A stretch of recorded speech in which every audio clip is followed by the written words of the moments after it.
Nah, mungkin banyak orang yang pengen tahu bedanya antara ngengat sama kupu-kupu. Kalau setahu Nadif kira-kira apa bedanya ya? Setelah itu kan pasti akan menetas kan. Berapa lama netasnya? Tergantung sih, ada seminggu, ada yang 6 hari sampai 10 hari lah. Oke, 6 sampai 10 hari. Yang udah kamu lakukan deh cara breedingnya. Ini kamu breeding atau kamu nangkep?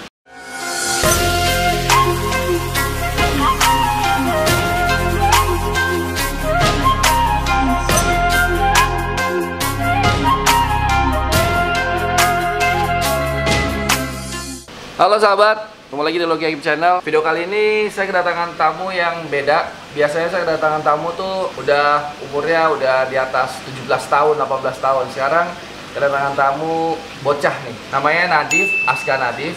Berapa umurmu? 9 tahun. Nah, 9 tahun. Jadi ini tamu tercilik yang pernah datang untuk kolaborasi. Jadi Nadif ini apa istilahnya, pecinta serangga atau apa ya? Pecinta serangga lah Pak. Ngengat termasuk serangga. Iya. Apa aja yang kamu suka? Hampir semuanya aku suka sih. Yang berkaki apa, serangga kakinya 6 atau berapa ya? Ya, 6 apa atau aja sih, pokoknya serangga. Semut aku juga suka. semut juga suka. Nadif juga punya channel YouTube namanya Aska Nadif. Nah, Nadif datang bawa ngengat itu yang kayak kupu kan? Iya, iya. Nah, mungkin banyak orang yang pengen tahu bedanya antara ngengat sama kupu-kupu. Kalau setahu Nadif kira-kira apa bedanya ya? Kalau ngengat biasanya sayapnya terbentang gitu. Kalau ngengat andananya seperti kemoteng, kalau kupu-kupu ya. Kadang-kadang ngengat nempel terus kayak mata belakangnya tuh. Iya. Ya, itu memang kayak gitu kan sayapnya, Iya, motifnya kan. iya. Salah satu ngengat atau kupu ya, taruhlah kupu sama ngengat sama deh. Yang paling besar di dunia itu kalau nggak salah adanya di Indonesia kan? Iya benar. Dari Sumatera kalau nggak salah ya. Dari Pulau Jawa kalau nggak Oh, Pulau Jawa. salah. Nama alat ini kalau nggak salah Attacus atlas. Oh, Attacus Atlas. atlas. Itu yang besar warna coklat apa ya? Iya. Saya pernah lihat juga. Jadi nempel di ranting atau di pohon gitu, terus kayak mata itu dari Iya. belakang. Jadi orang sempat berpikir kayak apa nih mata, ternyata itu sebenarnya motif belakangnya Iya, kupu gitu. belakangnya. Nah, kamu tuh piara ngengat. Jadi kan aku pikir kan ngengat itu kan dan kupu ya ada proses semacam metamorfosa. Kalau nggak salah begitu kan ya? Iya benar. Dari telur terus berubah jadi larva dan jadi kepompong terus kupu-kupu, terus habis itu kawin dan nelor lagi gitu, muter-muter terus. Itu kan perlu satu hal yang repot ya. Kalau misalnya piara ayam kan netes terus jadi pitik terus jadi ayam, kawin, telur, muternya gampang. Kupu dan ngengat itu kan ada minum madu lah, apa serbuk sari, terus nanti kepompongnya. Itu gimana miaranya gitu? Kayaknya Ya emang complicated. kalau miaranya tuh emang agak susah ya. Tapi tergantung spesiesnya juga. Kita piara spesies apa dulu? Yang gampang deh yang sekarang kamu piara ini yang termasuk menengah tuh. Ini sih menengah ya. Menengah. Tapi kalau yang mau gampang banget itu ada nih spesiesnya nih. Namanya Papiliodomylus. Itu tuh gampang banget, gak gampang stres, makannya cuma jeruk. Daun jeruk. Iya. Setelah makan daun jeruk, terus nanti dia makan terus kan, dia makan Iya, terus makan sampai terus. sampai gede. Jadi kepompong. Jadi kepompongnya berapa lama? 9 sampai 10 hari lah kira-kira. Setelah itu baru keluar. Iya, baru keluar dan bisa keluar nggak, sayapnya nggak langsung Mekar. Iya. Dia kayak Gitu. keisi dulu, Iya, keisi sama darah. isi Iya. darah, nyebar. Abis itu kamu apain itu? Kalau palingan ya dilepas lah. Nanti kamu dapet telurnya lagi gimana? Ya nanti kan pasti dia bertelur sendiri tuh di depan rumah. Tapi kadang kalau udah kayak gitu lagi punya, wah breeding aja gitu. Yang udah kamu lakukan deh cara breedingnya. Ini kamu breeding atau kamu nangkep? Dari kepompong sih kalau yang ini. Dari kepompong. Bukan, maksudku aku pengen tahu kalau dari telur Iya. ke netes mungkin gampang ya. Terus setelah netes makan ulatnya, jadi ulat kan? Ya. Kita kasih daun aja terus, nanti Ya. dia makan terus kan? Itu Ya. masih gampang. Terus dia akan jadi kepompongnya di situ. Ya, sebenarnya cara ulat itu nggak segampang yang kita pikirkan juga. Ada yang gampang stres. Yang nggak ada gampang stres itu setelah makan jadi kepompong terus terbang, udah kamu pergi aja. Jadi syaratnya kita punya halaman yang ada pohon bunga-bungaan dan pohon inang. Ya. Pohon inang itu buat si ulet. Ya, dan mereka cuma mau set pohon aja. Oh begitu, dia nggak nyebar kemana-mana. Enggak, tapi ada yang emang sukanya beratus-ratus jenis pohon. Nah, yang pakai pohon inang, taruhlah yang katakan pohon jeruk gitu. Berarti musuhnya burung pemakan serangga ya, kayak mungkin burung kutilang, tercokan sama burung gereja mungkin yang... Sama tawon. Oh, tawon juga Dan makan? lalat. Lalat emang ngapain lalat? Dia itu biasanya bertelur dan nanti ada parasit yang nempel di dalamnya.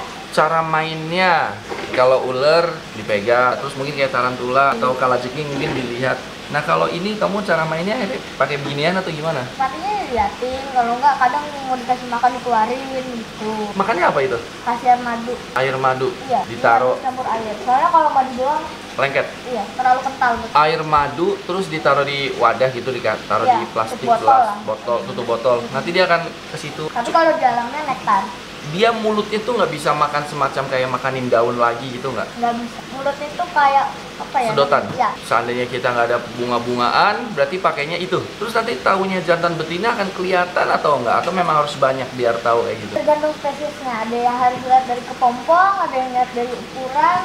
Oh bahkan kalau yang dari kepompong itu ada yang kepompong jantan kepompong betina bisa kelihatan bedanya. Iya, iya benar. Dengan umurmu 9 tahun, terus kamu udah mulai miara ini dari umur berapa?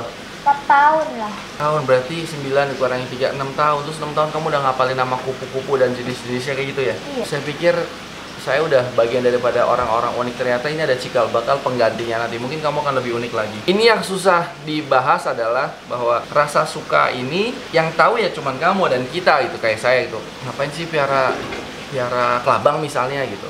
Ya dibalikin tanya ngapain sih kamu piara ini, rasanya kayak apa? Ya kalau memang mau tahu mungkin harus ngerasain, dan ketika kita merasakan dan ternyata nggak ada feel di situ ya berarti Anda tidak cocok di air istilahnya gitu lah. Anda nggak cocok di tanah gitu. Jadi memang tergantung kesukaan. Nah ketika kita suka, kita punya waktu, kita cari tahu, dan mungkin di situ akan menghasilkan suatu hal yang namanya kesenangan, dan itu aku bilang itu hobi gitu. Karena kamu melakukannya dengan senang walaupun repot. Aku melihat kamu nih kayaknya ini repot, kamu kayak lagi mau camping bawa bawang putih, apa tomat dan lain-lain. Tapi itu kan dari kacamata aku. Tapi bagimu kan ini nggak ribet ya sih ini? Enggak. Nah iya, itu aku bilang berarti buat dia sih nggak ribet, yang penting ini menyenangkan buat kamu kan gitu. Dan menurutku ini adalah satu hal yang positif. Terus apa suka dukanya deh? Ya makan Apa pakannya? pohon sirsak. Pohon sirsak. Ya pohon sirsak. Tumbuhnya lama soalnya. Oh, jadi nyari daun sirsaknya itu. Iya. Terus kalau bunga bisa tergantikan dengan air madu ya? Iya bisa. Nggak takut kabur gitu dia ke bawah angin? Dia kuat ya sih nahan angin terus pergi ke rumah tetangga terus dimakan burung gitu?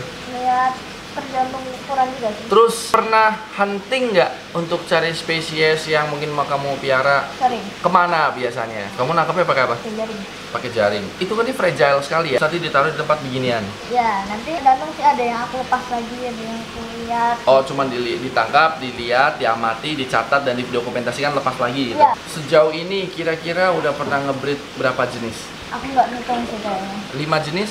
Lebih? Ya, lebih. Lebih dari 5 jenis ya.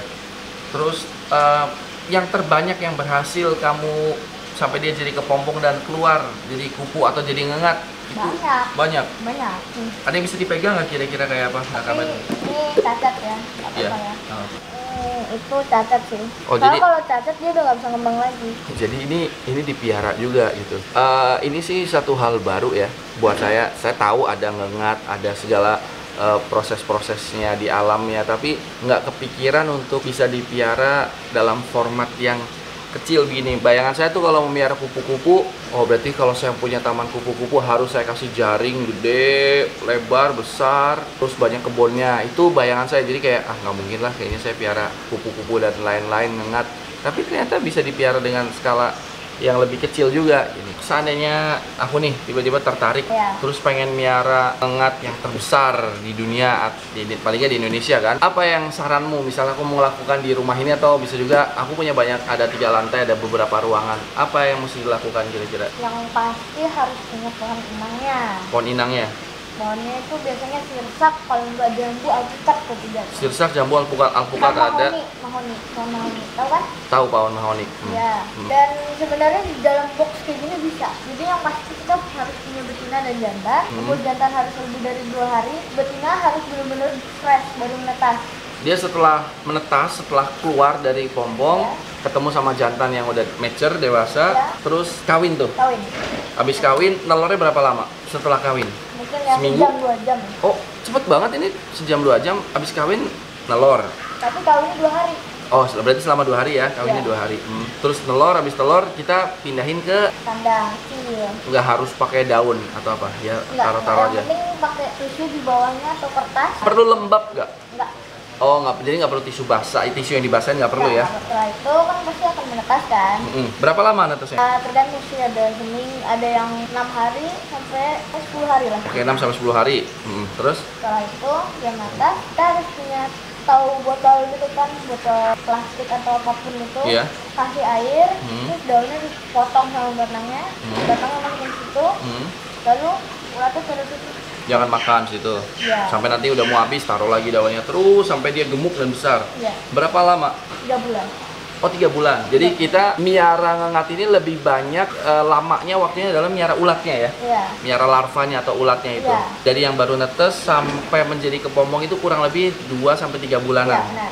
Terima kasih Nadif udah datang ke sini. Iya. Udah share tentang hobi yang unik. Ini sering kita lihat tapi baru buat aku baru bahwa ini ternyata bisa dipiara kayak gini. Baik, sekali lagi terima kasih Nadif udah mampir ke sini. Iya. Terima kasih sahabat udah nonton dan dengerin obrolan kita. Jangan lupa untuk dicek YouTube-nya Nadif, Aska Nadif, dan di subscribe, like, komen, dan lain-lain. Oke, salam, sampai ketemu.